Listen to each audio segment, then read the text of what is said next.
The live TV, सच सबसे आगे। नमस्कार, द लाइव टीवी आप देख रहे हैं, आपके साथ मैं हूं आदित्य कुमार।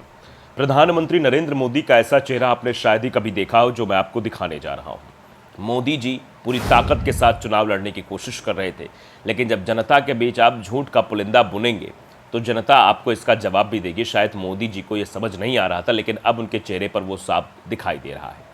चेहरे की भाव भंगिमाओं को देखकर यह समझा सकता है कि मोदी जी कितने चिंतित हैं।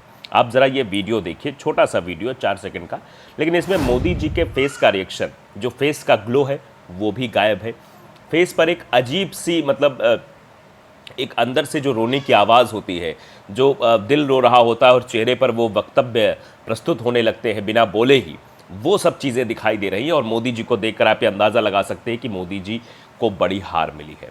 दरअसल आप जानते हैं, जहां 4-5 लाख से जीतना चाहिए मोदी जी को, बड़ा चेहरा है, नंबर 1 के नेता हैं, मोदी ही बीजेपी हो गई है, बीजेपी ही मोदी है, उसके बावजूद भी 1,52,000 वोटों से जीतना, 1.5 लाख वोटों से जीतना अपने आप में बेहद शर्मनाक है। यानी अगर राहुल गांधी और मोदी जी की तुलना की जाए तो राहुल गांधी 2 जगह से चुनाव लड़े, वायनाड से और लड़े रायबरेली से। रायबरेली 4 लाख वोटों से जीत गए और वायनाड भी 3,60,000 वोटों से। मोदी जी कितने वोटों से जीते? 1,52,000। ये अपने आप में एक ऐसी छोटी सी जीत है, लेकिन ये जीत कितनी कचोट रही होगी बीजेपी को, ये अब समझ में आ जाएगा। उत्तर प्रदेश से बड़ी उम्मीदें थी बीजेपी को कि 80 लोकसभा सीटें यहाँ से केंद्र का रास्ता तय होता है, यहाँ तो हम 60+ रहेंगे।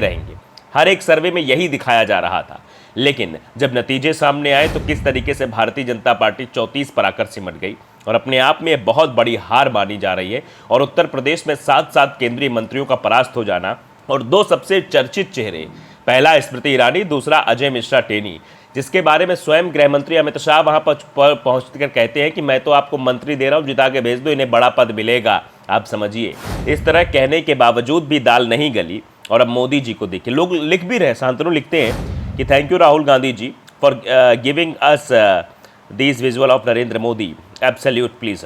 मतलब राहुल गांधी को धन्यवाद किया जाएगा। राहुल गांधी ने ऐसा चेहरा मोदी जी का बना दिया जिसमें मोदी जी अंदर से रो रहे हैं, फेस का ग्लो गायब है, एक चिंता की लकीर माथे पर साफ तौर पर दिखाई दे रही है कि जो बीजेपी मोदी हो गई थी, मोदी बीजेपी हो गई थी, अब उसमें तरह तरह की और भी बातें होने लगी हैं कि अब आरएसएस अलग विकल्प की ओर भी नजरें गड़ाया हुआ है कि मोदी को इस बार नहीं बनने देना है। और आप जानते हैं, सुब्रमण्यम स्वामी की भविष्यवाणी का जिक्र मैं बार बार इसलिए भी करता हूँ कि सुब्रमण्यम स्वामी ने कह ही दिया था कि बीजेपी 220 के आसपास सिमट जाएगी और सरकार नहीं बनेगी, मोदी प्रधानमंत्री नहीं बनेंगे, बहुमत नहीं आएगा, और वैसा ही लगभग हुआ है। आप समझिए, तो ये आप देख सकते हैं इस वीडियो को। इस वीडियो को दिखाने का सीधा मकसद यही है कि किस तरीके से मोदी जी अब बहुत चिंतित है, बहुत रो रहे हैं, क्योंकि मोदी जी ने सारे हथकंडे अपनाए थे। शुरुआती जो चुनाव था उसमें किस तरीके की भाषा थी, मुसलमान शब्द इस्तेमाल करना, मंगलसूत्र शब्द इस्तेमाल करना, फिर बाद में राहुल गांधी ने कहा कि मोदी जी हो न सकता है, रो भी सकते हैं, मोदी जी रोने लगे बनारस में जाकर। तो आप समझिए, मोदी जी ने हर एक वो चीज़ें की, यानी मोदी जी राहुल गांधी के पिच पर बैटिंग करना शुरू कर चुके थे और शायद वो अब दिखाई भी दे रहा है मोदी जी को, ये हार के आंसू हैं। ये भारतीय जनता पार्टी भले ही एनडीए का बहुमत मिल गया है, लेकिन अभी भी जो राजनीतिक पार्टियां हैं वो एनडीए से अपने आप को अलग करना चाहते हैं। नीतीश कुमार, चंद्रबाबू नायडू, इन पर निगाहें बनी हुई हैं और अभी भी ऐसा नहीं है कि ये सरकार बन रही है। तो आप समझ सकते हैं किस तरीके से मोदी जी के चेहरे पर चिंता की लकीरें साफ दिखाई दे रही हैं।